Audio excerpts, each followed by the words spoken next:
las fiestas de independencia, que es un poco el tema de fondo, la construcción nacional y todo este programa del curso que hemos organizado acá en la Casa Flavio Herrera. De veras que es muy grato este sábado presentarles a un gran amigo, a Enrique, el doctor Enrique Gordillo. Con Enrique nos conocimos cuando éramos adolescentes allá en la Escuela Normal Central para Varones hace casi medio siglo. Les quiero contar que hace 10 años celebramos nuestras,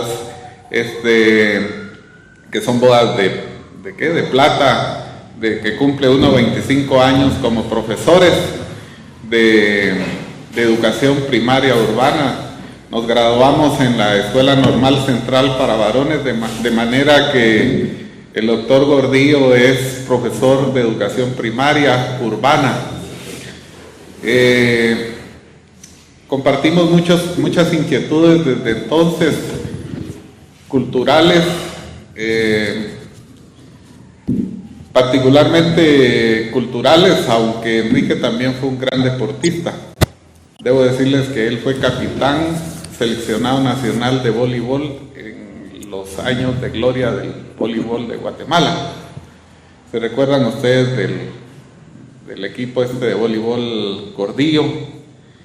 Entonces, él y sus hermanos eran prácticamente los que hacían ese gran equipo de voleibol.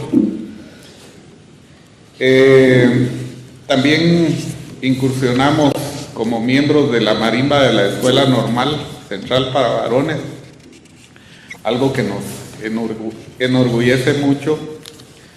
Y posteriormente estudiamos en la universidad también. Coincidimos en la Escuela de Historia, en los programas de profesorado de enseñanza media en Historia y Ciencias Sociales, de donde los dos somos profesores de educación de enseñanza media en Historia. Y posteriormente también estudiamos la licenciatura en Historia. Hasta ahí llegamos estudiando juntos porque luego Enrique ganó una beca para estudiar en una universidad norteamericana en los Estados Unidos. Se graduó de maestro en la Universidad de Tulane y también tiene el doctorado por la misma universidad.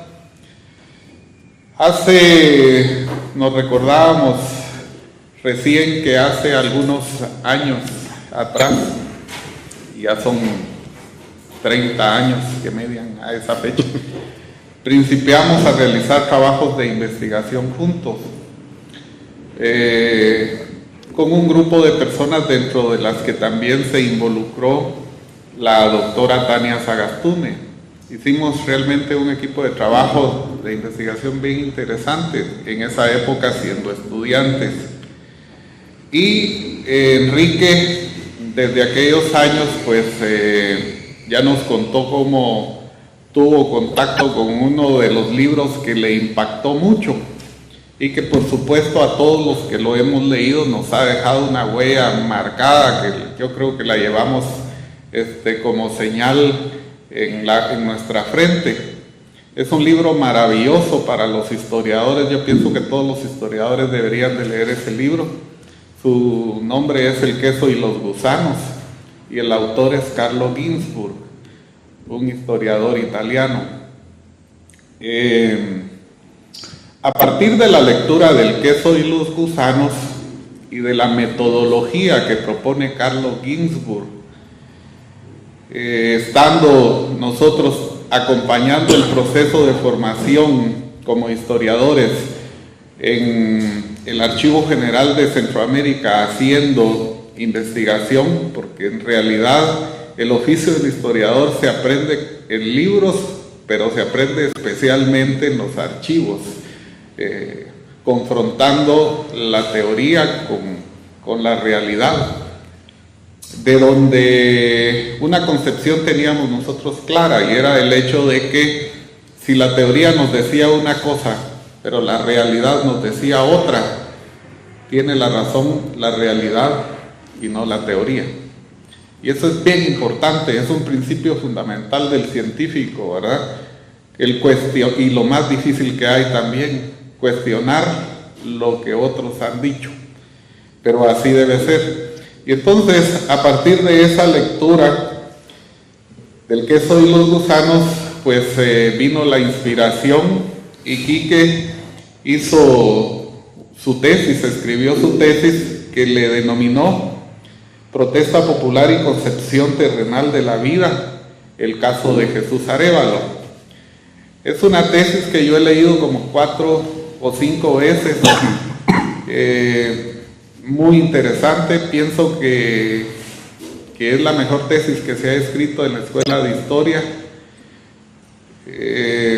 y especialmente porque además es pionera en cuanto a la utilización de la metodología de la microhistoria, que no debe entenderse como estudiar poco, sino por el contrario, debe entenderse como buscar un estudio de caso que es pequeño, pero por ser pequeño permite al historiador profundizar y tener un conocimiento amplio y profundo del fenómeno que está pasando.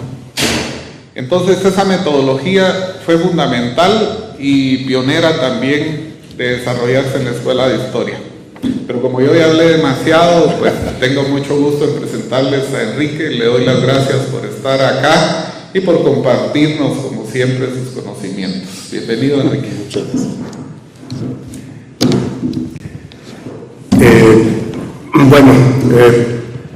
Me disculpo porque estoy un poco agripado, así que si en algún momento estoy tosiendo no se van a asustar mucho. Pues muchas gracias por la invitación, por la oportunidad de estar aquí y compartir estos recuerdos.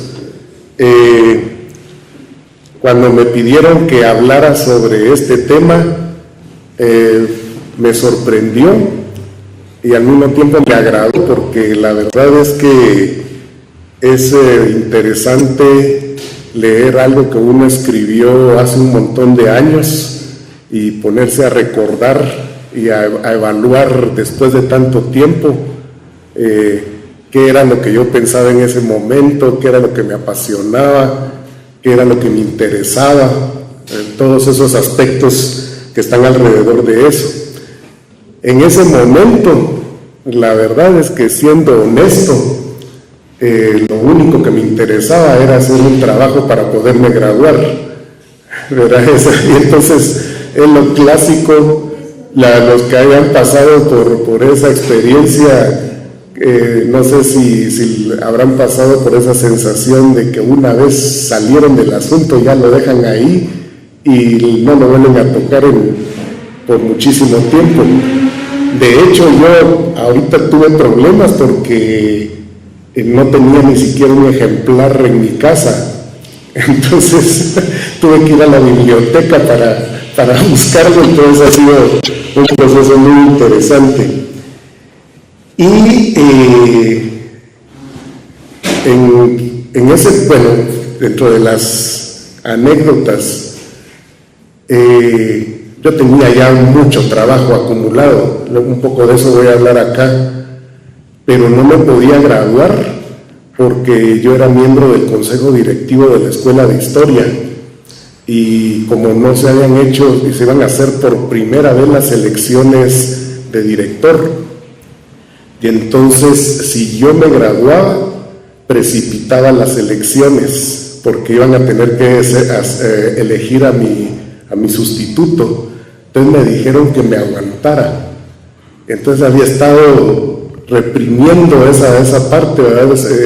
Postergando mi graduación. Cuando al fin me dijeron que ya estaba resuelto y que no había problema, entonces me senté y fue algo extraordinario, porque la verdad es que me escribí como en 3 o 4 días. Me senté un sábado en la mañana y la terminé el lunes, casi que de corrido, y casi sin dormir.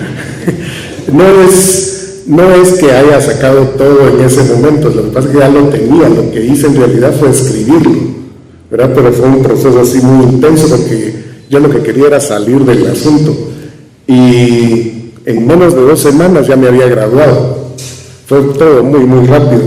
Entonces por lo mismo no había tenido la oportunidad de revisar el trabajo, desde esa época que no lo veía. Entonces fue muy interesante vivir de nuevo esa época. Así que antes de hablar de los caminos de la nación, que es el tema de este seminario, creo que sí es interesante hablar sobre lo que estaba ocurriendo en la Universidad de San Carlos en los años 80 y qué era lo que se entendía por historia y qué era lo que se entendía por lo que los historiadores debían hacer y el ambiente que estaba en la escuela de historia. Bueno, ustedes sabrán que Guatemala tiene una tradición de escritura de la historia antiquísima, incluso anterior a la llegada de los españoles. Tenemos incluso monumentos en piedra que narran historias, los códices, el Popol Vuh, etcétera, ¿verdad? Y con la llegada de los españoles, la verdad es que Guatemala es un referente ya internacional de escritura de la historia, ¿verdad? Bernal Díaz del Castillo, Francisco Antonio de Fuentes y Guzmán son 2 referentes notabilísimos, ¿verdad? Los originales de sus obras están en la caja fuerte del Archivo General de Centroamérica y son reconocidos, incluso ahorita están por ser ingresados a este sistema de Patrimonio Nacional de la Humanidad. Son libros notabilísimos. El interés por hacer de la historia una profesión también es bastante antiguo en Guatemala. Nosotros reconocemos a Alejandro Marure como el primer historiador profesional, porque él fue el primero que instauró la cátedra de Historia Universal en 1832. Entonces, a partir de ahí se enseña a nivel universitario la historia, ¿verdad? Y entonces si se reconoce que la historia es una profesión. ¿Por qué ha sido tan tortuosa esa ruta para formar historiadores profesionales? Una de las cuestiones es lo tardío de la creación de los estudios humanísticos en Guatemala. ¿Verdad? Si ustedes recuerdan, fue hasta 1945 que se creó la Facultad de Humanidades. Entonces, a pesar de que había un proyecto desde el gobierno de Justo Rufino Barrios, cuando se transformó en la universidad, de crear una Facultad de Humanidades, pero no se hizo. La institución que ocupó ese lugar de la formación de historiadores o de escribir historia fue la Sociedad de Geografía e Historia, la actual Academia de Geografía e Historia. Ellos fueron los que cubrieron ese espacio que dejó vacío o vacía la inexistencia de la Facultad de Humanidades. Y produjeron mucho. El único asunto es que eran miembros de una élite ilustrada, personas de alcurnia que se interesaban por los estudios genealógicos o en muchos casos institucionales, pero que recreaban un poco a sus propios ancestros. Entonces, era una visión de la historia también más desde la élite. Cuando se creó la Facultad de Humanidades en 1945, muchos de los que estaban en la Academia de Geografía e Historia pasaron a ser profesores de la Facultad de Humanidades, entre ellos Joaquín Pardo, el gran archivero que fue el que creó el Archivo General de Centroamérica. Y empezaron a consolidarse los estudios profesionales de la formación de historiadores profesionales. Esa década es fascinante porque ocurrieron dos fenómenos. El primero es que las políticas del gobierno y la transformación de la universidad provocaron que la universidad dejara de ser una universidad de élite y se convirtiera en una universidad que se desarrolló a lo que es en la actualidad. Precisamente estamos en la casa de uno de los miembros de esa élite que estudió en la Universidad de San Carlos antes de que eso ocurriera, ¿verdad? Flavio Herrera, de la familia Herrera, que regaló esta casa a la universidad y además regaló sus fincas. Ya ese tipo de profesores ya no los tenemos en la universidad, ¿verdad?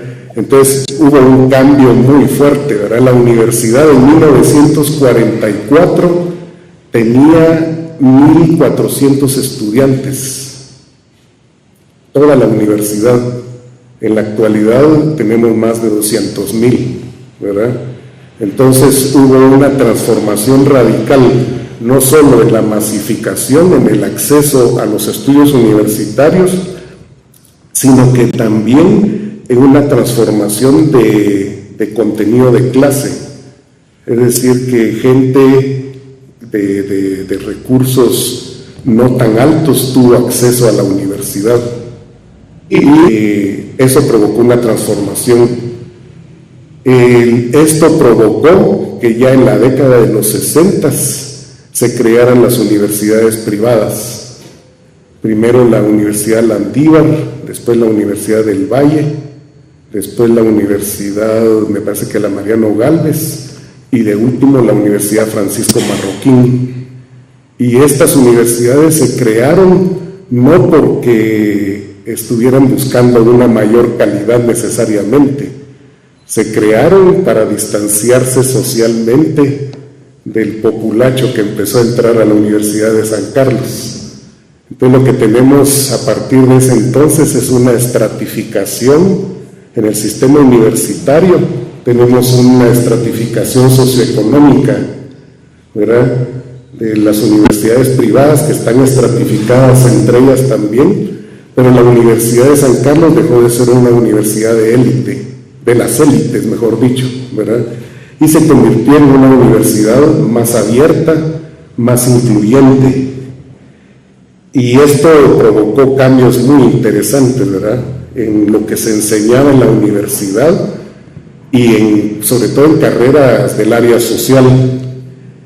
El segundo fenómeno que ocurrió en la década revolucionaria fue la forma en la que terminó, que fue una forma violenta, una forma muy criticable, ¿verdad?, incluso con la intervención de la CIA. Y lo que ocurrió en ese año, en 1954, indignó a muchos intelectuales y lo que provocó fue el surgimiento de una forma de pensamiento radical en Guatemala. Entonces, por ejemplo, uno encuentra intelectuales como Juan José Arévalo, que antes de ese año escribía sus memorias y sus recuerdos de aldea y sus viajes y etcétera, y a partir de ese año empezó a escribir ya libros políticos y ya radicales, ¿verdad?, El tiburón y las sardinas, etcétera. Miguel Ángel Asturias también empezó su trilogía del Trópico, que es sobre la United Fruit Company, y empezaron a surgir un montón de escritos que ya daban a la historia una forma distinta. Yo recuerdo la geografía económica de Guerra Borges, en donde ya hacían análisis históricos, pero no recreando las historias de las élites y de los ancestros, sino historias críticas, historias tratando de entender lo que estaba ocurriendo en ese momento y por qué Guatemala era como era. Entonces surgió esa forma, cambió el contenido de clase de las personas en la universidad y al mismo tiempo empezó a darse un pensamiento radical. Y el culmen de esto fue la aparición del libro La Patria del Criollo, de Severo Martínez, ¿verdad?, en 1970. Entonces fue una cosa extraordinaria porque Severo Martínez rompía con esa tradición de escribir esas historias apologéticas, y él escribió una historia además utilizando el marxismo como herramienta metodológica. Entonces fue un hito extraordinario, ¿verdad? Además daba una explicación de por qué Guatemala era como era. Entonces una utilidad de la historia para el presente. Entonces fue una obra realmente muy impactante. Y esto chocó con la forma en la que se seguía enseñando historia en la Facultad de Humanidades. Y con todavía personas que estaban en la Facultad de Humanidades que seguían la tradición de la Academia de Geografía e Historia. El asunto se desarrolló todavía más porque más o menos a mediados de los 70s ya los estudiantes, ya involucrados en los movimientos, empezaron ya a cuestionar cómo se les estaba formando en la Facultad de Humanidades y provocaron ya un rompimiento que dio origen a la Escuela de Historia en 1974. Y entonces la Escuela de Historia surgió con una concepción distinta de la historia y de cómo debía formarse a los historiadores. Y a nosotros nos tocó llegar a esa escuela, además en una época terriblemente crítica, porque el periodo más violento contra la universidad, que fue a finales de los 70, a principios de los 80, había diezmado a todas las unidades, sobre todo las del área social humanística. Entonces los mejores profesores habían sido asesinados o estaban en el exilio, y el ambiente en la Escuela de Historia era muy radical, ¿verdad? Era altamente político, y para nosotros era fascinante también, ¿verdad? Porque es que estábamos viendo las cosas que ocurrían, y era fascinante porque también leer y discutir La Patria del Criollo, que le daba a uno explicaciones para entender lo que estaba ocurriendo en ese momento, era algo muy, muy interesante. Y los profesores eran profesores improvisados que habían tenido que asumir, porque reemplazando a los grandes maestros que habían tenido que salir o que habían sido asesinados, y muchos también, o varios, no sé cuántos podrían haber sido, pero sí se sabía que había varios que eran militantes del movimiento revolucionario. Y entonces nos encontrábamos en una escuela de historia que en realidad el objetivo era más bien político, no buscaba formar en realidad historiadores, sino la prioridad era formar, digamos, más simpatizantes del movimiento revolucionario. Entonces el libro obligado, el único libro, era La Patria del Criollo, no se leía nada más, prohibido leer algo que produjera la Academia de Geografía e Historia, y el plan de estudios estaba totalmente diseñado para formar más bien cuadros que formar profesionales académicos. Y entonces a nosotros nos tocó estar ahí, era fascinante de todas formas porque era con mucha intensidad. Estábamos tratando de recordar la fecha hace un momento. Yo recuerdo que fue en septiembre del 87 que ocurrió una situación interesante porque regresó un amigo que venía del exilio en México, Óscar Peláez, y entonces Deliberto Cifuentes organizó un grupo, éramos 5 personas, recuerdo, y entonces para hacer un seminario con él. Entonces era una cuestión novedosa porque Óscar venía de México con toda la influencia de las discusiones históricas que se estaban dando en México. Al poco tiempo regresaron otros compañeros que venían del exilio en Costa Rica, José Domingo Carrillo, Jorge Arriaga, que venían también de toda la riqueza que se estaba viviendo en Costa Rica sobre esas discusiones de las nuevas formas de hacer historia. Entonces, ellos venían hablando de la historia cultural norteamericana, de la nueva historia social inglesa, de la Escuela de los Anales en Francia, ¿verdad? Y nosotros fascinados porque ellos sabían de todo y nosotros, pues aquí no se tenía acceso a nada de eso. Con Óscar Peláez el seminario de lo que se trataba era de leer precisamente, sobre todo a los clásicos de la Escuela de los Anales, de la Escuela Francesa. Y aparte de esas lecturas, incluía la realización de un trabajo de investigación. Entonces teníamos que ir al Archivo General de Centroamérica y fue un periodo fascinante. Al mismo tiempo coincidimos con mi generación, con el doctor Ángel Valdés, con el doctor Edward Esquip, que de las vueltas de la vida, que veníamos de distintas fuentes, pero coincidimos en el mismo grupo. Entonces era un ambiente de discusión muy rico y paradójicamente muy abierto. Entonces nosotros estábamos muy abiertos a leer todas esas nuevas cosas que venían y esas nuevas formas de hacer historia, y que en la escuela de historia estaba prácticamente paralizada.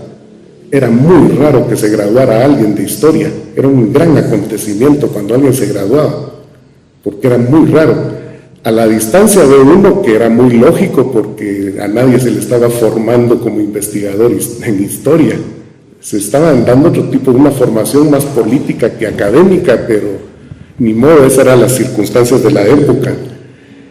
Entonces nosotros empezamos a meternos mucho en ese ambiente y trabajamos en un proyecto de investigación financiado por la DIGI sobre las primeras industrias en Guatemala, y como nos pagaron hasta fin de año, nos pagaron de junto, y entonces nos fuimos todos a México. En México fuimos a conocer lugares, al Colegio de México, a Flaxo, fuimos a librerías, porque en Guatemala no había librerías tampoco en esa época, entonces a comprar libros, y una cuestión fascinante. Y ahora estaba recordando, que lo recordamos antes de iniciar, yo compré un libro de Henry Lefebvre que se llama algo así como La Revolución Urbana, que me llamó la atención. Es un sociólogo marxista, del creador de la teoría del espacio, etc. Y yo intenté leerlo y era complicadísimo. Yo recuerdo que habría avanzado como unas 4 páginas, cuando en eso Deliberto Cifuentes me lo vio y me dijo: ¡ala, ese libro! Es que ese libro lo he estado buscando, te lo cambio. ¿Y cuál me das a cambio de este? El queso y los gusanos, de Carlo Ginzburg. Y entonces lo intercambiamos, y hasta el día de hoy estoy convencidísimo que yo salí ganando. ¿Verdad? Porque ese libro sí me impactó muchísimo, porque yo ya había visto cosas de las que Ginzburg hablaba, yo ya conocía los documentos que estaban en el Archivo General de Centroamérica. Tuve la dicha de conocer a Manuel Rubio Sánchez, un historiador de la vieja generación, que le agradezco mucho los aspectos de formación. Con él conocí los archivos del cementerio, de la municipalidad, del registro de la propiedad, de finanzas, los archivos de la iglesia. Él me llevó a todos esos archivos. Él me compró libros, íbamos a librerías de segunda mano y él compraba los libros y me los daba, porque decía que un historiador tenía que tener obligadamente esos libros. Entonces, con Manuel yo tuve acceso a muchísimas cosas así muy rápido. Entonces yo ya conocía esas fuentes. Entonces cuando tuve la oportunidad de leer a Ginsburg, me encontré con que Ginsburg hablaba cosas que estaba en mis manos poder hacer. Y yo ya había encontrado, Manuel me dio varias claves importantísimas que yo siempre se las recomiendo a mis alumnos. Manuel me decía, mira, cuando estés trabajando en un archivo histórico, te vas a encontrar con tantas cosas que te van a interesar que va a ser muy fácil perderte. Lo que tenés que hacer es fotocopiar lo que te interesa e irlo guardando ordenadamente en un folder. Y la otra cosa es tomar nota de las cosas interesantes que vas viendo y las ideas que vas desarrollando. Yo llené un cuaderno universitario de 500 páginas con esas notas, de todo lo que veía y de todo lo que encontraba que me apasionaba, lo iba guardando así ordenadamente. Total que cuando llegó el momento de hacer la tesis, yo tenía como mínimo 10 opciones, que ya tenía toda la documentación recopilada y todos, tenía como 10 trabajos avanzados. Entonces, cuando ya me tocó hacer, escogí el que era más fácil hacer en ese momento y resultó siendo el de este caso, además porque el de Ginsburg me daba la oportunidad de meterme, ¿verdad? Entonces me metí y resultó con que al meterme a investigar cómo había funcionado la Inquisición en Guatemala, la Inquisición, el tribunal se encontraba en México, en la Ciudad de México, y en Centroamérica había 2 comisarías, una estaba en Nicaragua y la otra estaba en Guatemala. Entonces, cuando una persona era procesada, la primera instancia, digamos, se hacía aquí, pero los casos los remitían a México. Entonces aquí se encuentra, si ustedes quieren estudiar la Inquisición en Guatemala, tendrían que irse a México. De hecho, el que lo hizo fue Ernesto Chinchilla Aguilar, ¿verdad? Su tesis del Colegio de México es sobre la Inquisición. Entonces, lo fascinante fue que cuando la Inquisición fue suprimida, ya no dio tiempo de enviar los últimos documentos. Entonces resultó que lo que está aquí en Guatemala son 4 legajos que están en el Archivo General de Centroamérica, que es lo único que quedó en Guatemala, que no pudo ser enviado a la sede en México. Y yo me puse a revisarlos así exhaustivamente, y que si en eso empecé a encontrar los documentos del caso del pasquinero hereje. Resultó que en 1817, durante un mes, circularon en la ciudad de Guatemala pasquines herejes. A mí me da risa porque yo ya había analizado, me ha fascinado ese tema, ¿verdad? En Guatemala hay mucha tradición de protesta usando recursos satíricos. Ahorita mismo en estas manifestaciones se ve, la gente agarra su cartelito y pone ahí, yo soy el tuitero 21, y todo el mundo utiliza. Guatemala tiene una tradición enorme Con la cuestión de No nos tientes, la gente cree que es el primer periódico satírico que hubo en Guatemala. En realidad es uno de los últimos. Todo el siglo XIX fue de periódicos satíricos.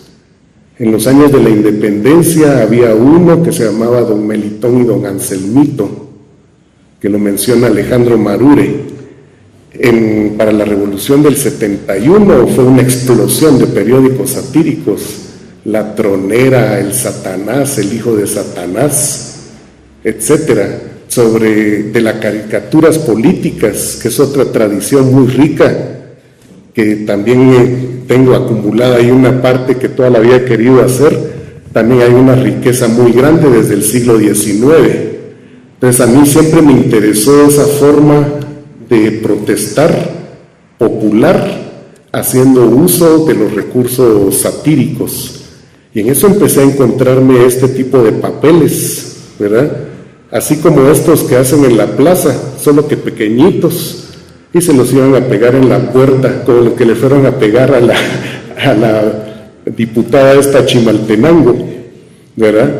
En este caso, lo extraordinario, hay mucha tradición de protesta pasquinera en Guatemala en el periodo colonial, pero en este caso resultó que eran herejes, entonces que criticaban, entonces era un credo hereje y eran la enseñanza de una nueva doctrina y negando la existencia de Dios, muchos en verso, y fue un escándalo tremendo, ¿verdad? Los fueron a pegar en la catedral, los fueron a pegar en casas particulares, en las iglesias, y fue un escándalo tremendo. Y entonces la Inquisición, por supuesto, se metió a averiguar. Para mí fue fascinante porque en las averiguaciones empezaron a ver quiénes podían estar promoviendo cuestiones herejes en Guatemala, que sí capturaron a un montón de gente. Entre esos, un grupo de estudiantes universitarios que habían hecho una sociedad secreta que se llamaba el Real Regimiento de los Panduros, que también me quedé con la curiosidad de seguir buscando sobre eso. Capturaron a un titiritero que hacía un espectáculo de títeres también burlándose de las cuestiones religiosas. Capturaron a otro que hacía un tipo de teatro callejero, que también tenía cuestiones blasfemas, decían ellos, el entremés del Cristo crucificado. Esto se está cayendo. Y entonces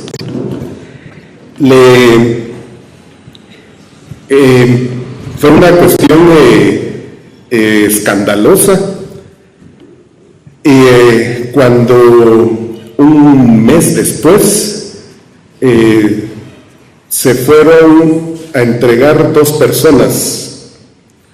Uno fue con el comisario de la Inquisición a decirle que se había juntado con una persona que le había confesado que era el autor de los pasquines, y al mismo tiempo uno lo llaman mulato, otro lo llaman negro, que se fue a entregar con el arzobispo Casauzi Torres, y entonces a decirle que él era el autor de los pasquines.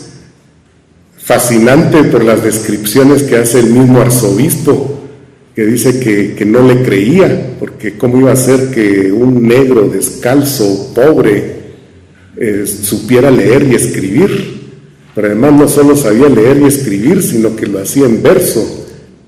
Y además no solo eso, sino que además hacía cuestiones herejes, ¿verdad? Y entonces lo trasladaron, el arzobispo lo hizo que escribiera ahí delante de él, para que demostrara que de veras era cierto que sabía leer y escribir. Y luego lo encerraron, ¿verdad? Encerraron a los dos. De esto resultó con que... Ay, gracias. Voy a llamar.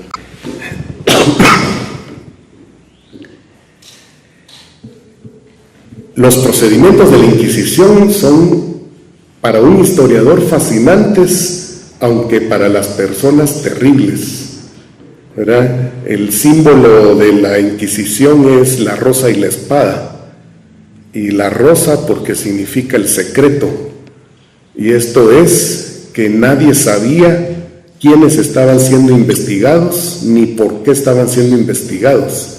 Las personas eran capturadas y no les decían el motivo de la captura, y los que eran interrogados tampoco sabían por qué estaban siendo interrogados.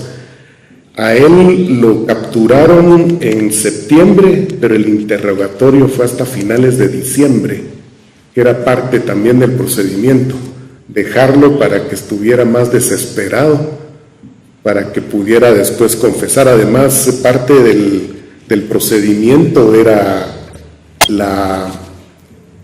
el tormento, ¿verdad?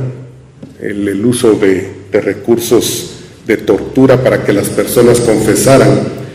Y entonces, el proceso es fascinante. Ginsburg lo dice, tiene incluso un capítulo en otro libro en donde habla del inquisidor como etnógrafo, por toda la riqueza de los interrogatorios de la Inquisición, porque lo interrogaban sobre toda su vida, ¿verdad? Entonces había nacido en un trapiche en los alrededores de la antigua Guatemala, era de oficio sastre, hijo de una esclava negra, y él sabía leer y escribir porque la mamá había sido esclava de la familia Arévalo, que eran los que tenían la imprenta en Guatemala, eran los que imprimían la Gaceta y lo que se editaba en Guatemala. Y el otro que se fue a entregar con él era sobrino de las señoras que vivían en esa casa, y los dos se habían criado juntos, era estudiante universitario, y entonces habían crecido juntos, compartían los libros. En el interrogatorio le preguntan qué libros le había utilizado para escribir esos pasquines. Entonces él habla de los libros, cómo los había conseguido, cómo era que los libros circulaban entre los artesanos.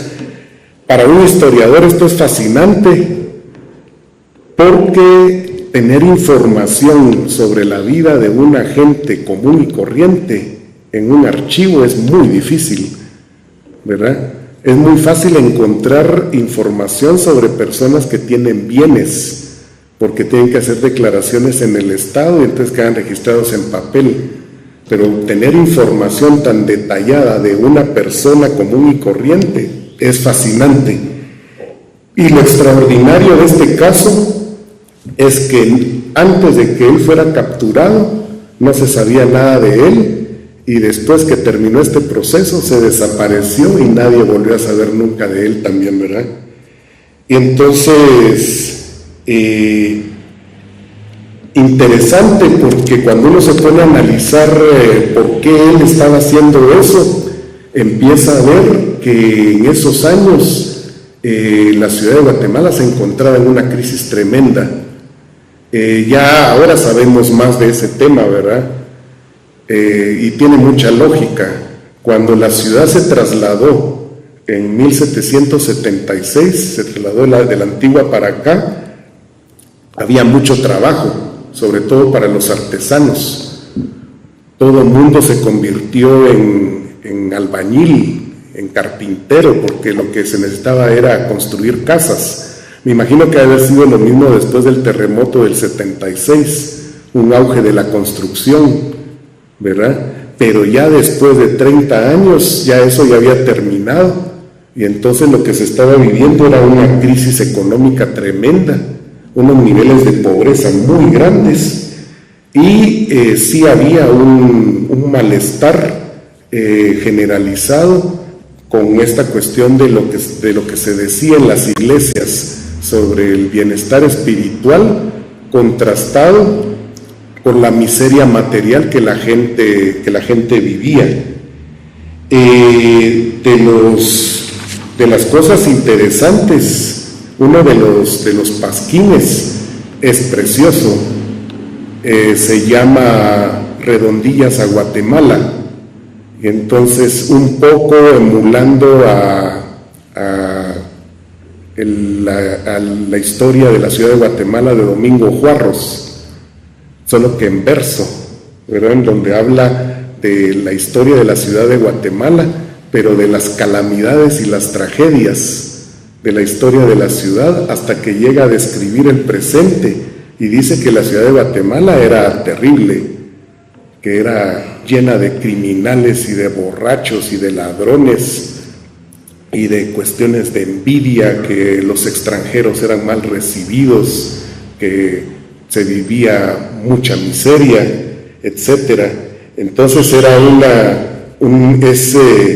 es interesante porque estamos viviendo un momento en donde hay crisis económica en la ciudad, ¿verdad? Y interesante porque el contenido de los pasquines al final cuestiona los fundamentos de la iglesia, ¿verdad?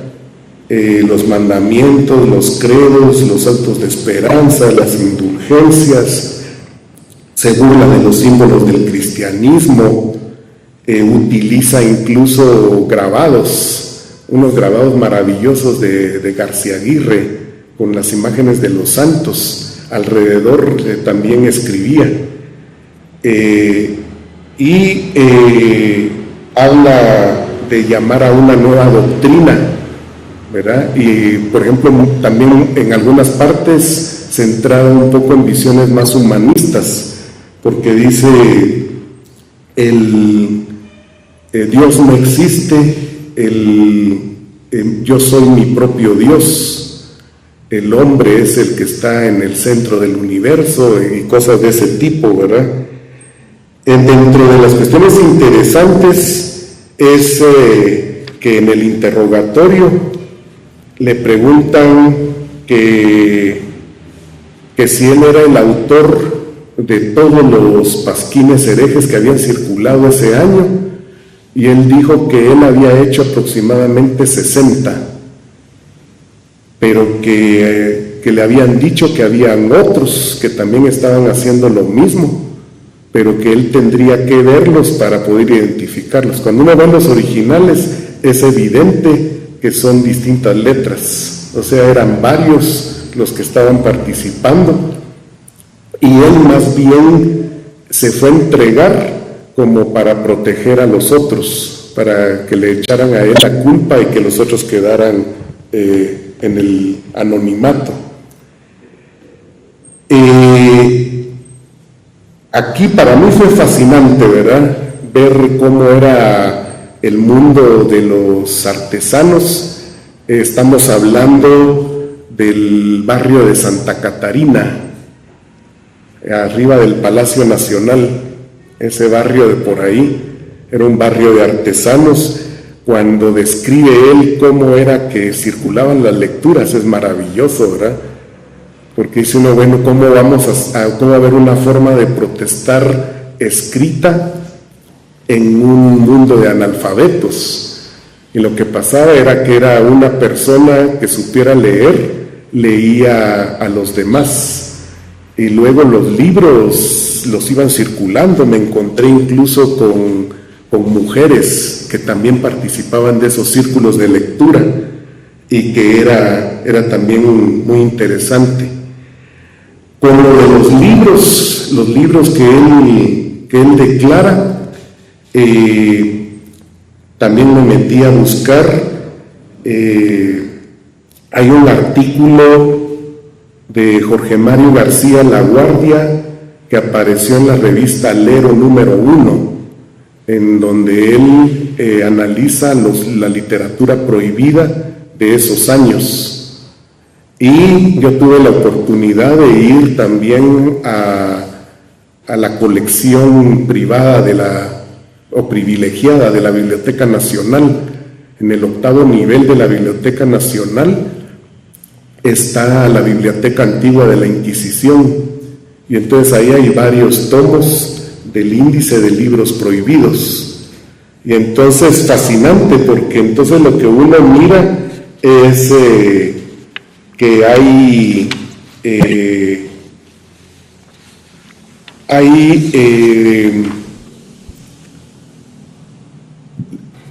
la prohibición provoca que la gente se interese más por leer, ¿verdad? En periodos en donde se restringe esa libertad, lo que genera es más curiosidad, y un poco de eso fue lo que ocurrió en este año.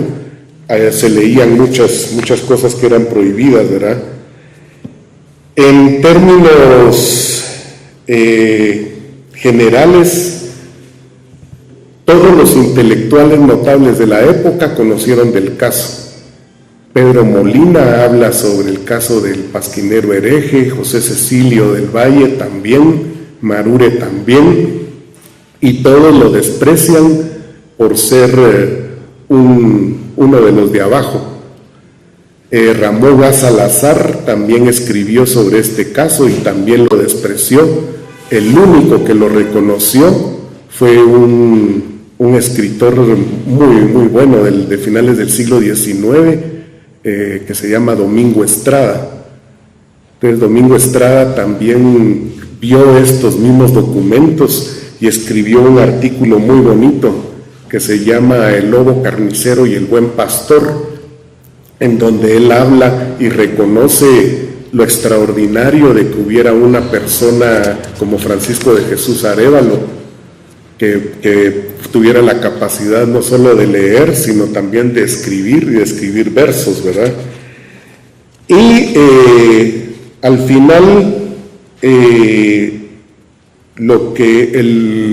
la historia esta concluye con Francisco de Jesús Arévalo defendiéndose él mismo por escrito y utilizando el mismo recurso. Es fascinante porque cuando uno mira los documentos hay papeles escritos por él adentro de la cárcel, que hizo tinta con ceniza y con miel, algo así, y él hizo varios escritos ahí, también en verso, en donde también amenaza con que se va a quitar la vida porque está desesperado y que no merecía que lo trataran así porque al final se había entregado. Al final, cuando suprimieron la Inquisición en 1820, con la restauración de la monarquía constitucional, entonces lo liberaron y se desapareció, no se volvió a saber nada de él. Entonces es esa maravilla de los archivos de este tipo, ¿verdad? Que es lo único que podemos saber uno de una persona de esa clase social. Dentro de lo que uno mira en esta época es cuando las personas no tienen acceso a la cultura oficial, entonces crean sus propios patrones y valores culturales. Eso fue lo que Antonio Gramsci le llamó las culturas subalternas.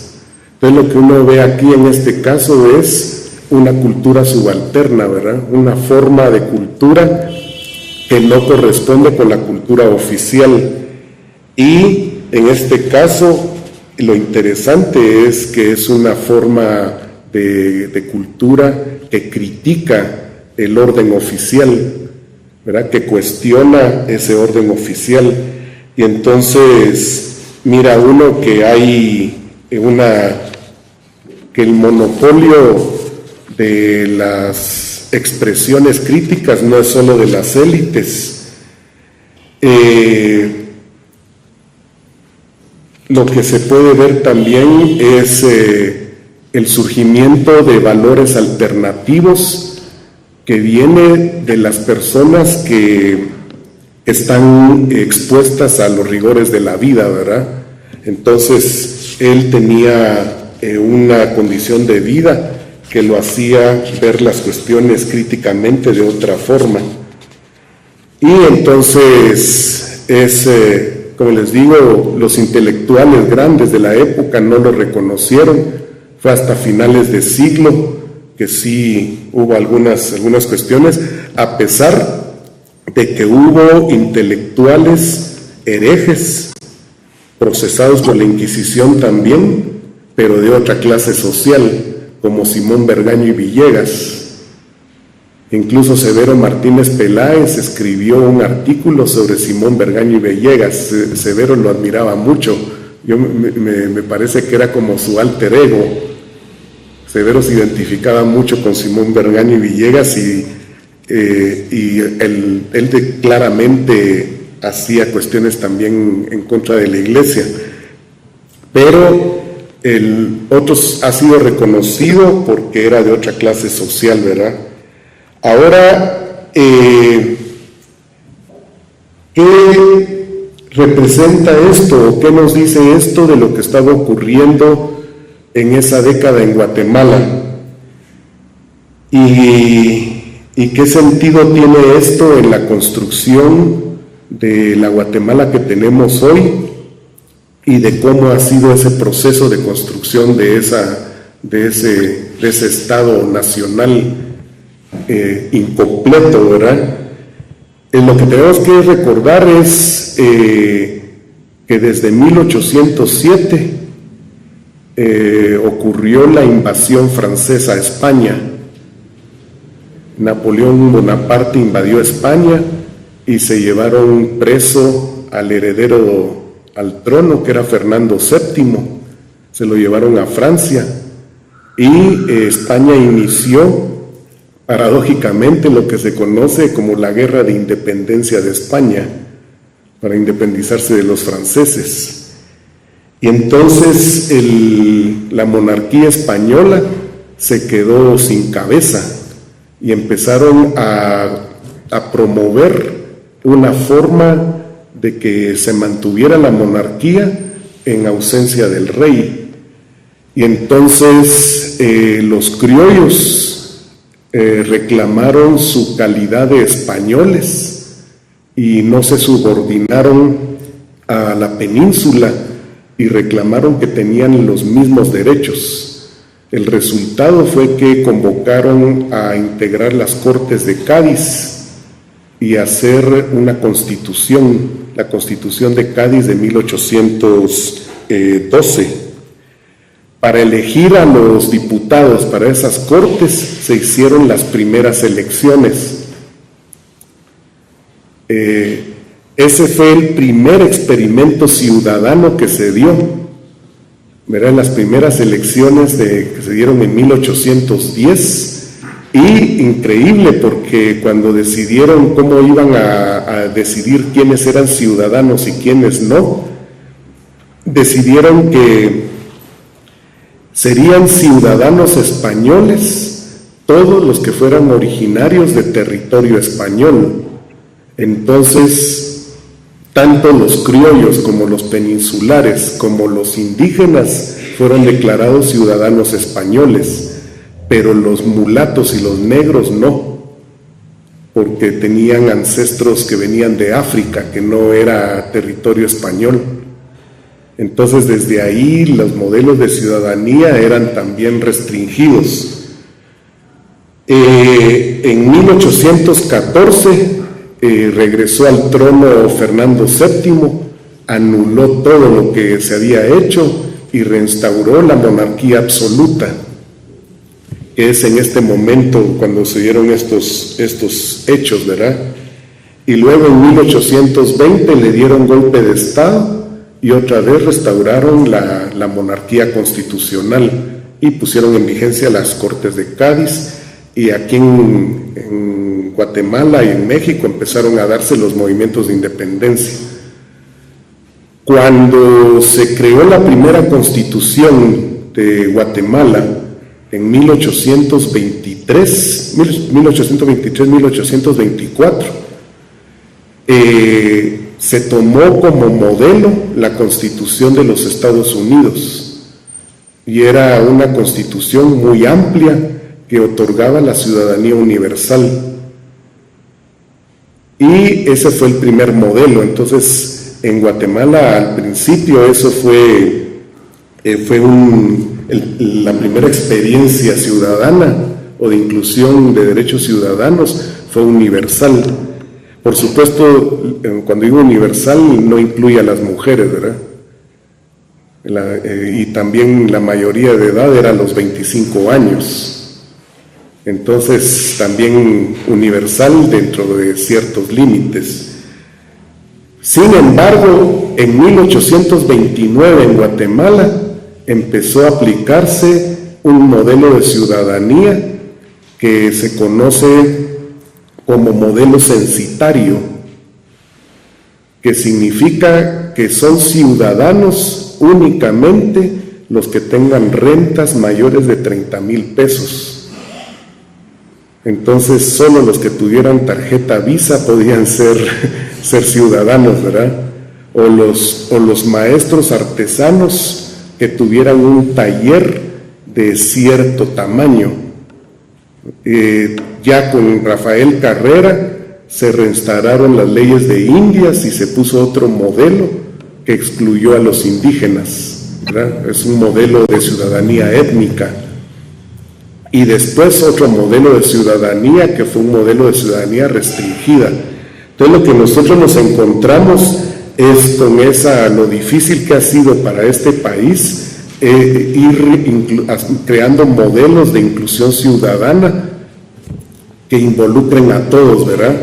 Entonces, por ejemplo, uno de los argumentos es que los que no tienen bienes no llenan las calidades para poder decidir, y que además necesitan tutoría, ¿verdad? Necesitan que haya alguien que hable en nombre de ellos y que tome las decisiones en nombre de ellos, ¿verdad? Entonces, este es uno de los casos que demuestra que realmente las personas que vienen del pueblo llano, de escasos recursos, también tienen criterio, también tienen opinión, también tienen inteligencia para plantear cosas, ¿verdad?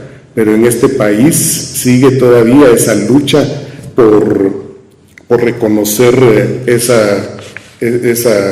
incluir a todos en ese modelo, ¿verdad? Fue hasta 1944 que se le otorgó la ciudadanía a las mujeres, y por primera vez que se incluyó a los analfabetas para que pudieran votar de viva voz, ¿verdad? Entonces, este tipo de historias lo que muestra es el ambiente de lo que se estaba viviendo en esa época, ¿verdad? Para mí fue muy, muy interesante lo novedoso de ese esfuerzo de mi graduación. En realidad fue ampliar una forma distinta o demostrar que había otra forma de hacer historia, ¿verdad? Que había una forma distinta, que es posible hacer historia centrándose en un solo caso, en el estudio a profundidad de una persona, ¿verdad? Que son este concepto de la microhistoria, ¿verdad? Que es posible también meterse a estudiar otros aspectos como la cultura, y además meterse a estudiar no solo la cultura oficial, porque eso es muy fácil, ¿verdad? Porque aparece en todos los discursos de los 15 de septiembre, reproducimos la cultura oficial, pero meterse a estudiar la cultura de la gente de abajo, de los relegados, es también apasionante, ¿verdad? Entonces, pues sí, a la distancia, en ese momento fue salir del problema que tenía encima, pero a la distancia creo que sí fue una cuestión interesante. Me llamó mucho la atención que Carlo Ginzburg vino el año pasado, el año anterior, y todo el mundo andaba fascinado, y yo, a la gran edad, pero si yo cito a Ginzburg hace 30 años, entonces sí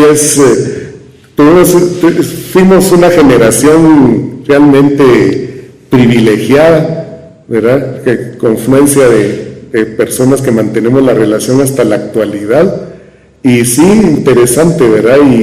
y esto lo apasionante de hacer estudios de historia de lo que a uno le gusta. Y lo dejo aquí, solo si alguno de ustedes tiene algún comentario o alguna duda.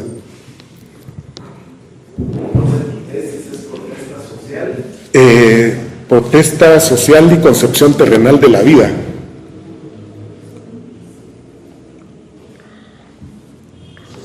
¿Sí? Buenos días, doctor. Mucho gusto de poderme escuchar. Y me gustaría preguntarle algunas cuestiones. Por ejemplo, en el punto 4 del Acta de la Independencia, podemos ver que ahí que se van a elegir un número de diputados para el nuevo Congreso y que ese sea un diputado por cada 15.000 habitantes. Pero a mí me llama la atención que dice ahí, sin excluir de la ciudadanía a los originarios de África, ¿verdad? Entonces, la pregunta que a mí me surge, que si se anota ese detalle, era porque alguna importancia tenían negros o mulatos para esa época de la independencia y que no, pienso que era un sector relevante como para que estas personas los tomaran en cuenta, ¿verdad? Se pusieran a pensar que era importante tomarlos en cuenta porque algo podría pasar. Y no sé si habrá alguna relación con los movimientos de Haití, por ejemplo, de la independencia, ¿verdad? De estas personas negras de allá de Haití, alguna influencia también de ellos para proclamar la independencia aquí en Guatemala, o por lo menos para ver la importancia que tenían estos mulatos, y usted pues habrá leído algo sobre ellos. Eso por un lado, doctor.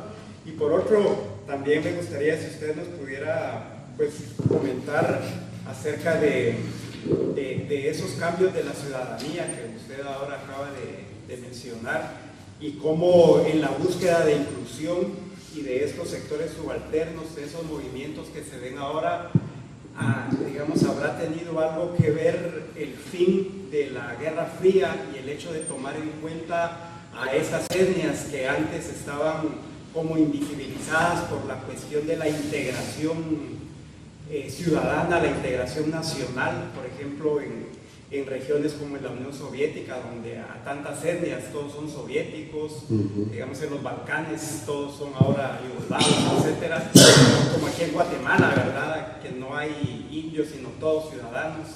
Y tal vez nos pudiera usted también ampliar sobre esa ciudadanía. Excelentes todos los comentarios. La importancia de la población de origen africano es enorme, ¿verdad? Yo creo que es de las cosas que mejor trabajó Severo Martínez, que en Guatemala hubo varias zonas en donde hubo población de origen africano, sobre todo en la producción de azúcar, ¿verdad? Entonces en Baja Verapaz, en la hacienda San Jerónimo, en los alrededores de la Antigua, en los alrededores de Amatitlán. Lo fascinante es cómo esa población de origen africano se fue diluyendo hasta prácticamente desaparecer por cuestiones de mestizaje, ¿verdad? Pero todavía podemos ver los resabios culturales, porque los dulces, ¿verdad? Los dulces de la Antigua, los dulces de Amatitlán, son resabios de esa tradición. Y sí, yo cabal lo cito cabal en mi trabajo, un estudio de Horacio Cabezas por Revolución Francesa y Abolición de la Esclavitud, su proyección en el Reino de Guatemala. Lo escribió Horacio Cabezas en 1989, conmemoración del bicentenario de la Revolución Francesa. Y Horacio Cabezas toca exactamente ese punto, que a partir de la independencia de Haití, con la sublevación de Toussaint Louverture, que la población de origen africano se volvió altamente peligrosa. Incluso Por eso fueron muy controlados estos, lo que venía, todo lo que entraba por escrito de otros lugares, y que los de acá no se enteraran de que en Haití se habían sublevado, ¿verdad? Porque era muy, muy peligroso. Severo Martínez habla de una cuestión interesante, porque en otros lugares de Centroamérica sí hubo trabajadores de origen africano, sobre todo en cuestiones de tipo de minería. En el caso de Guatemala, Severo lo que dice es que eran muy caros, ¿verdad? Los esclavos africanos eran bienes, y entonces resultaba más barato tener trabajadores indígenas a los que no les pagaban absolutamente nada. Además era para hacer tareas agrícolas. Entonces, como eran bienes caros, entonces en la mayoría de los casos los tenían como trabajadores domésticos, ¿verdad? Pero sí, efectivamente, sí existía ese temor, y sí, me imagino yo que sí, en la Constitución de Cádiz de 1812, antes en realidad, porque es en la convocatoria de elecciones, ahí aparece esa definición de que los de origen africano no son ciudadanos, porque no son originarios de territorio español. Entonces me imagino que debe haber habido algún reclamo que después, 10 años después, se incluyó, era en el Acta de la Independencia, de incluirlos ya. Porque el Acta de la Independencia además es interesante, porque incluye a todos, incluyendo a los extranjeros que se quisieran quedar. Todos eran bienvenidos. Incluso los españoles que se quisieran quedar a vivir aquí también lo podían hacer, y lo dice ahí la cuestión. Sobre el otro tema, sí, hay un movimiento, en realidad viene desde antes de lo de la caída de la Unión Soviética, viene más o menos desde los años 70, y muchos lo relacionan con un movimiento posmoderno, y a nosotros nos tocó increíble, porque en un medio con unas restricciones, ahora es muy bonito ir a Sofos, ahora es muy bonito meterse en la internet y descargar los libros y las cosas. A nosotros no nos tocó eso, nosotros nos tocó educarnos con fotocopias, y que incluso así eran difíciles de conseguir, y además de libros viejos, ¿verdad? Entonces tener acceso a esa literatura era muy difícil para nosotros, pero en realidad desde los años 70 empezó a darse un movimiento por generar nuevos sujetos sociales. Hay un libro, lo acabo de ver reeditado ahorita en el Fondo de Cultura Económica, que se llama El Taller del Historiador, de L.P. Curtis Jr., en donde habla son historiadores que hablan sobre cómo llegaron a los temas que investigan y cómo desarrollaron sus métodos de investigación. Entonces ahí es fascinante, porque aparece cabal cómo van surgiendo nuevos sujetos, ¿verdad?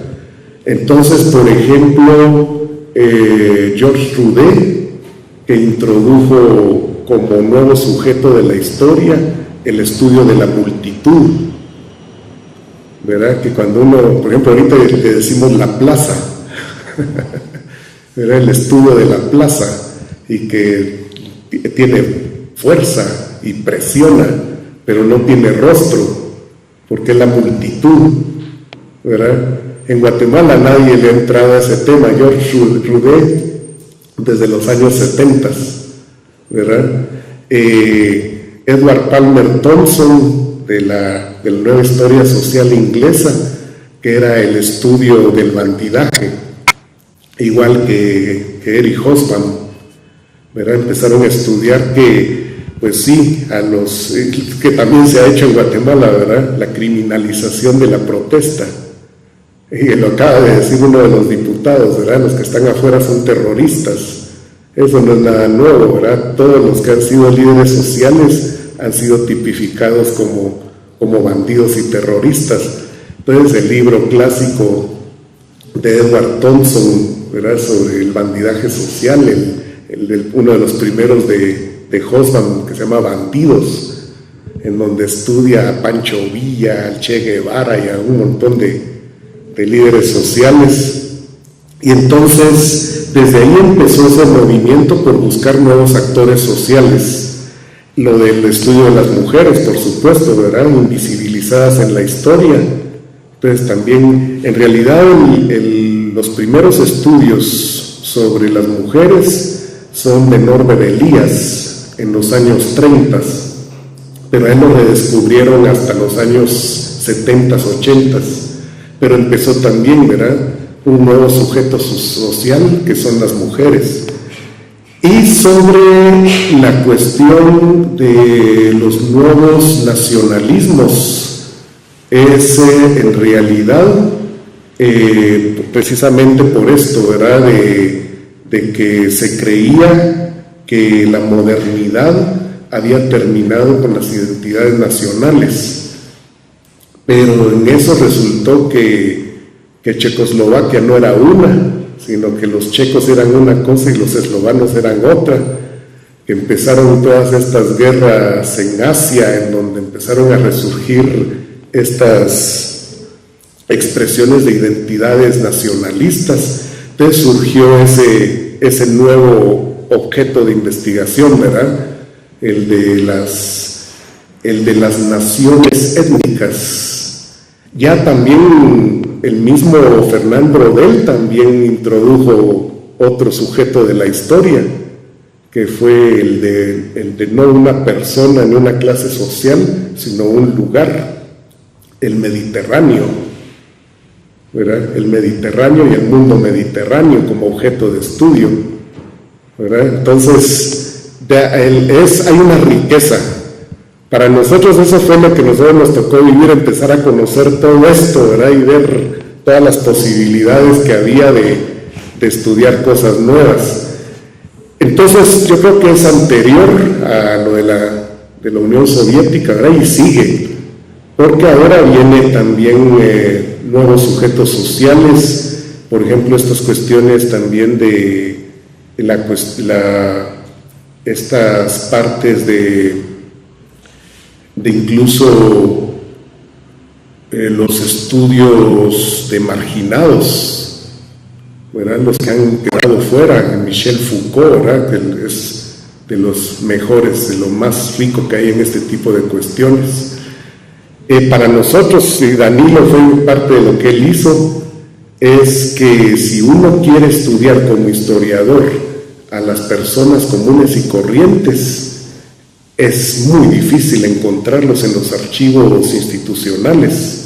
Entonces no queda más que recurrir a los archivos judiciales, que es también muy criticado, ¿verdad?, porque decir, bueno, el único lugar a los analfabetas y a los pobres los encontramos nada más como un número en los censos o como criminales.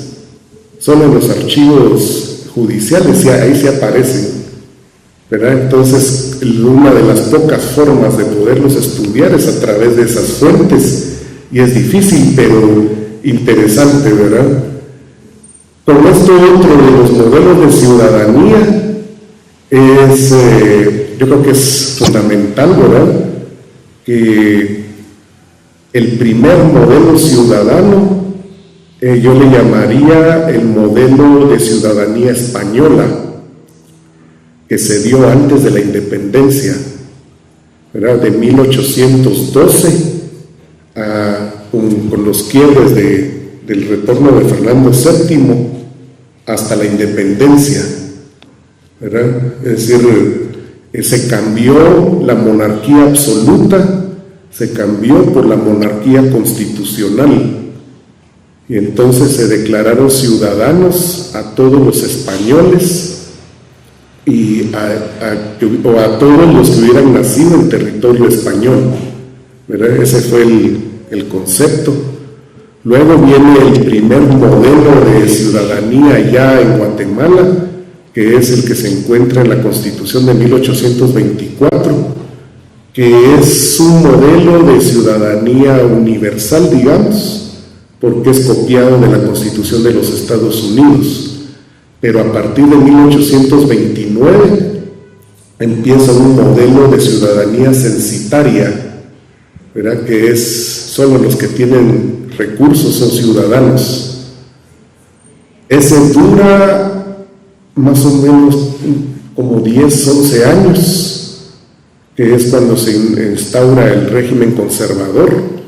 En el régimen conservador se ponen en vigencia las leyes de Indias y se restringen los derechos ciudadanos de los indígenas, y entonces es un nuevo modelo, que es el modelo de ciudadanía étnica, ¿verdad? Son ciudadanos todos menos los indígenas.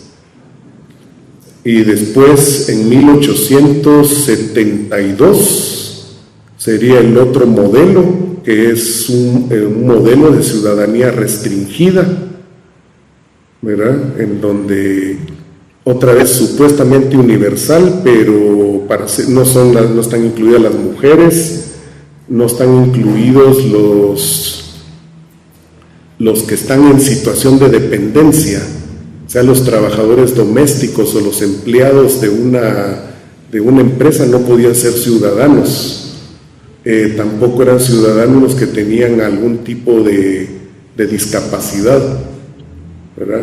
Y ese modelo duró hasta 1944.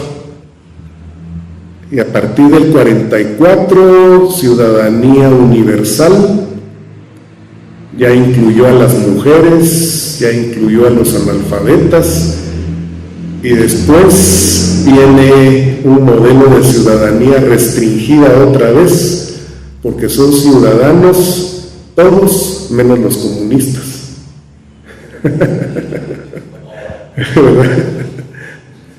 Y aparece en la Constitución, que es lo peor, ¿verdad? O sea, entonces ese es el modelo de ciudadanía anticomunista que duró hasta 1985, y del 86 para acá se supone que es la ciudadanía universal, ¿verdad?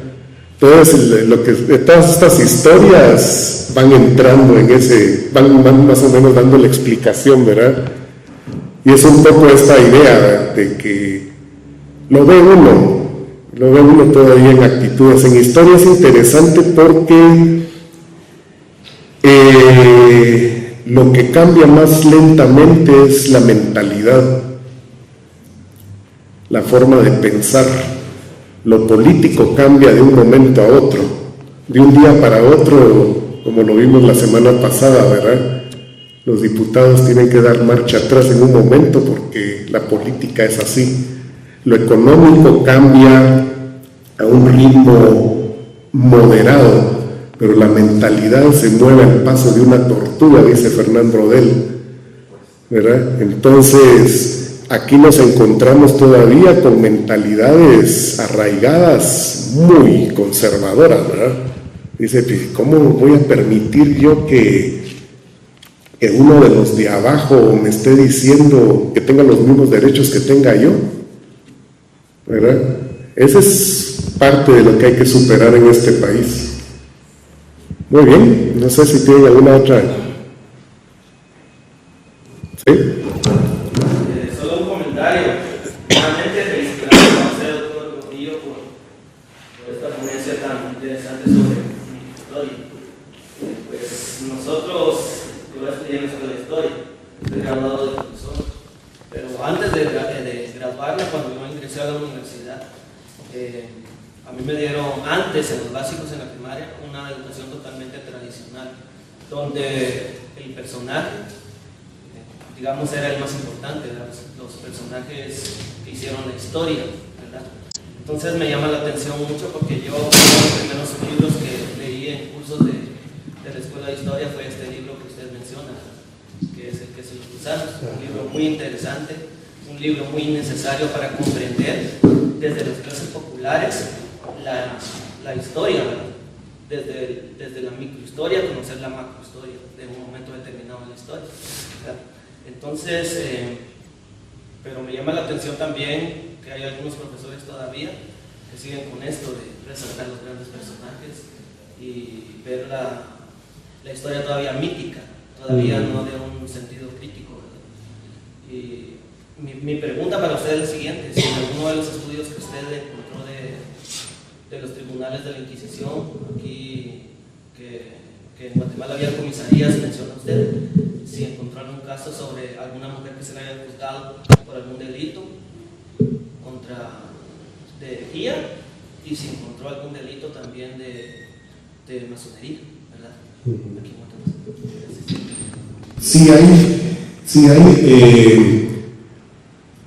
Yo diría que habría que revisar el libro de Chinchilla Aguilar, porque, como les digo, son los documentos que están en México, ¿verdad? Porque aquí quedaron solo esos 4 legajos, y sí hay sobre la francmasonería, era uno de los grandes delitos de esa década. Hay un estudio inédito de Manuel Rubio Sánchez que está en el archivo de CIRMA, cabal sobre ese tema, y entonces sí es fascinante, ¿verdad? Sí se encuentran. Me llamó mucho la atención, ¿verdad? Porque estoy totalmente de acuerdo en esta cuestión de las historias de bronce, ¿verdad? Las historias míticas de personajes, porque también hay formas ahora, por ejemplo, se está revalorando de nuevo la biografía, pero biografías de otro tipo. Entonces incluso hay ese es uno de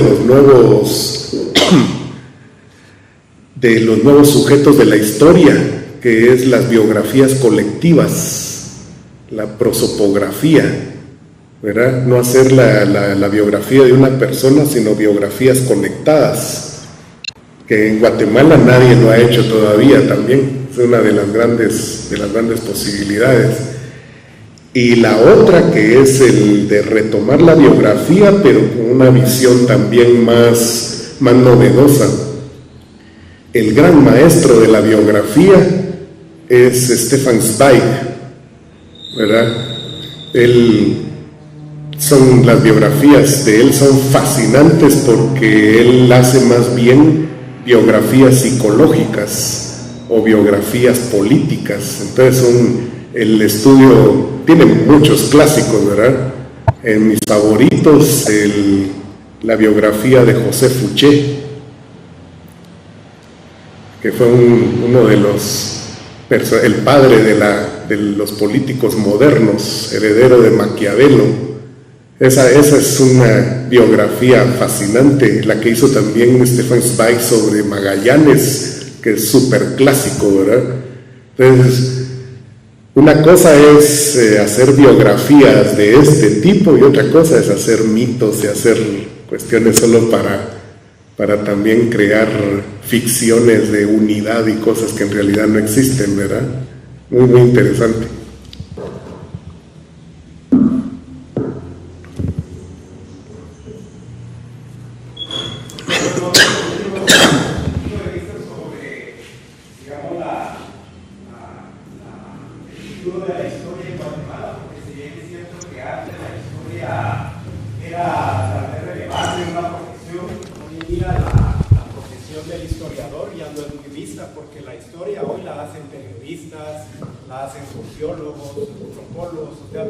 Los arquitectos, ¿verdad? Todo el mundo hoy habla de la historia.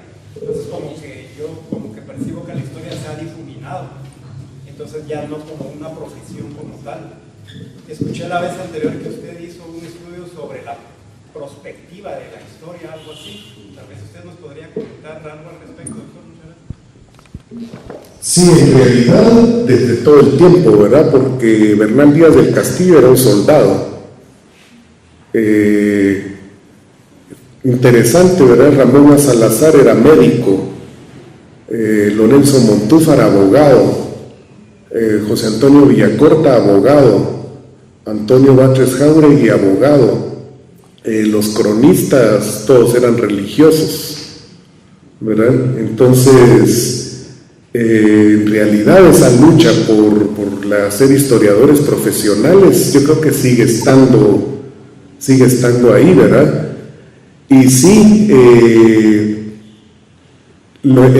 problema es que yo siento que los historiadores tenemos que demostrar que podemos hacer algo que los demás no pueden hacer, ¿verdad? Y un poco también eso, pues hacer esas historias de bronce o monografías de pueblos que cualquiera puede hacer, pues sí, eso lo puede hacer un estudiante de secundaria, pero hacer análisis profundos y llegar también a este tipo de cuestiones más creativas, ¿verdad? Que demuestren que hay que leer, que hay que ir a los archivos, que hay que trabajar duro, que ya no lo puede hacer cualquiera, ¿verdad? Entonces yo sí creo que hay muchos vacíos. Yo tuve la suerte de estar en ese momento aquí en Guatemala cuando nos tocó vivir eso, y que de ir al Archivo General de Centroamérica en esos años conocimos a historiadores profesionales. Todavía vienen, ¿verdad? En los meses del verano el Archivo General de Centroamérica es una fuente reconocidísima de investigación histórica. Vienen europeos, vienen gringos, hasta del Japón vienen a hacer investigación histórica al Archivo General de Centroamérica. Y entonces nosotros tuvimos la oportunidad de relacionarnos con ellos. Yo conocí a Carlos Navarrete en el Archivo General de Centroamérica, y de ahí nos hicimos amigos y todo. Y entonces ese contacto con las fuentes, ese contacto con la gente que estudia a otro nivel, pues la hace crecer a uno, ¿verdad?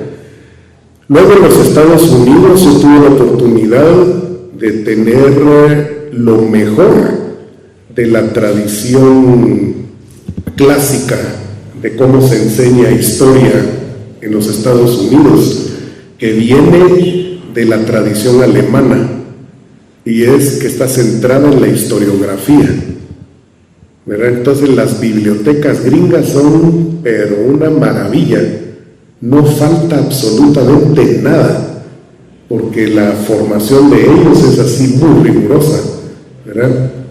Si yo voy a hablar de un tema, yo debo haber leído todo, absolutamente todo lo que se ha escrito sobre ese tema. Y además tengo que tener un dominio total de cuáles son los debates que hay sobre ese tema. Y por ejemplo, ese sigue siendo, en mi opinión, un gran vacío, ¿verdad? Yo recuerdo que una de las primeras clases a las que yo entré era un seminario de historia de Centroamérica, y estaban discutiendo sobre Guatemala, y estaban hablando de autores que yo no conocía.